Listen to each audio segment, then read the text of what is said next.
ఒక్క కోటి మంది అంతమైన తర్వాత కానీ నేను అంతం కాను. ఎందుకు వృధా ఆశ పెట్టుకుంటావు? నా మాట విని నీకోసమే నా లోకానికి తెచ్చుకున్నాను. నేను నా గుండె మీద పరుండ పెట్టుకుని మమ్మదానంద సాగరంలో ముంచుతూ తేల్చుతూ హాయిగా నిద్రపుచ్చి అలాగే స్వర్గంలోని వసంత నందనాలు సందర్శింపజేస్తాను.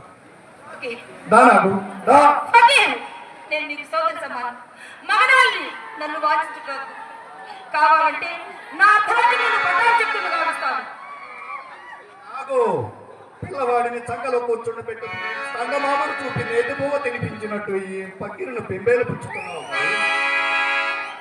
నీవు నాకు పట్టాభిషేకం చేయనక్కరలేదు. నువ్వు నా పట్టపురాణివైతే చాలు. అంతే. నేను నిన్ను మోహించాను. నాకు నువ్వే కావాలి. నీకంటే అందాల చందమామలు తిలోత్తమలైన నాకు అక్కరలేదు. ఇంతవరకు ఈ ప్రపంచంలో ఏకాంతని మోహించని ఈ కన్ను నిన్ను మోహించింది. రానాడు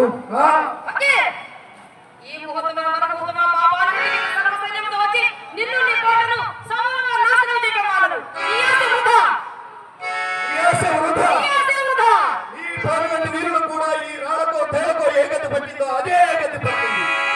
చూడు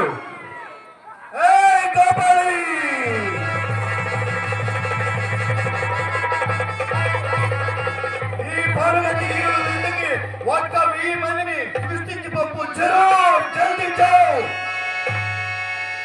నాకు ఇప్పుడు నీ భక్త ప్రాణాలు నా చేతిలో కాదు నీ చేతిలో ఉన్నాయి. నీవు నా కోరికను అంగీకరిస్తే నిన్ను నీ భర్తను సర్వ సైన్య సమేతంగా రక్షిస్తాను, లేదా కఠిన పాషాణాలుగా మార్చివేస్తాను. ఏమంటావు?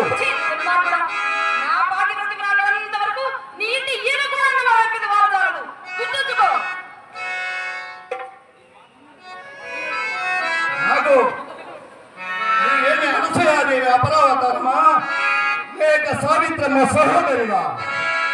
ఇంతవరకు మర్యాదగా చెప్పి చూశాను. ఈ పకీరికి నిజంగా కోపమే వస్తే నిన్ను పంపించి ఈ క్షణమే తన కోరిక నెరవేర్చుకోవచ్చు. కడపడి మాట లోపడతావా లేదా? నిజంగానా?